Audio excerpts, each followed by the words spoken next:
शिक्षक पात्रता परीक्षा टीईटी अनिवार्यता, नव्या संच मान्यतेतील जाचक निकष आणि पदोन्नती तसेच कंत्राटी भरती धोरणामुळे शिक्षण क्षेत्रात निर्माण झालेल्या असंतोषाच्या पार्श्वभूमीवर जिल्ह्यातील प्राथमिक व माध्यमिक शिक्षक संघटना एकवटल्या असून शुक्रवारी जिल्हाधिकारी कार्यालयावर मोर्चा काढण्यात राज्य सरकारकडून शिक्षकांच्या सेवा सुरक्षेकडे होत असलेल्या दुर्लक्षाचा निषेध नोंदवण्यासाठी आणि शाळा बंद आंदोलनाच्या आवाहनाला प्रतिसाद देत जिल्ह्यातील 30 पेक्षा अधिक शिक्षक संघटना या आंदोलनात सहभागी होणार आहेत। टीईटी अनिवार्यतेवरील सुप्रीम कोर्टाच्या निकालानंतर अनेक राज्यांनी पुनर्विचार याचिका व अनुकूल प्रस्ताव सादर केले असतानाही महाराष्ट्र शासनाकडून कोणतीही कार्यवाही न झाल्याचा आरोप संघटनांनी केला आहे।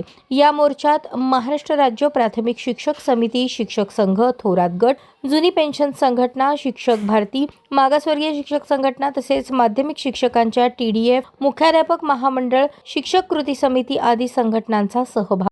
जिल्हाध्यक्ष सुरेश पवार यांनी सांगितले की केंद्र सरकारने आरटीई कलम 23 आणि अधिसूचनेत दुरुस्ती करावी। राज्य सरकारने केंद्राला प्रस्ताव सादर करण्याची आमची प्रमुख मागणी असून आजचा मोर्चा याकडे शासनाचे लक्ष वेधण्यासाठी आहे।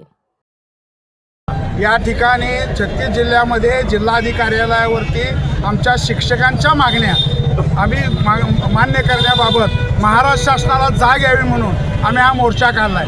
मागील ऑक्टोबरच्या ह्याच्यामध्ये सुप्रीम कोर्टानं असा आदेश काढला की इथून पुढं म्हणजे जेवढे शिक्षक जुने आहेत, नवे आहेत, त्यांना आरटीई कायद्याप्रमाणे राईट ऑफ एज्युकेशनच्या कायद्याप्रमाणे टीईटी पास होणं अनिवार्य केलं आहे। आमचं म्हणणं आहे राईट ऑफ एज्युकेशन कायदा 2013 पासून महाराष्ट्रात लागू झाला, तेव्हापासून तुम्ही टीईटी घेण्याला आमचा विरोध नाही।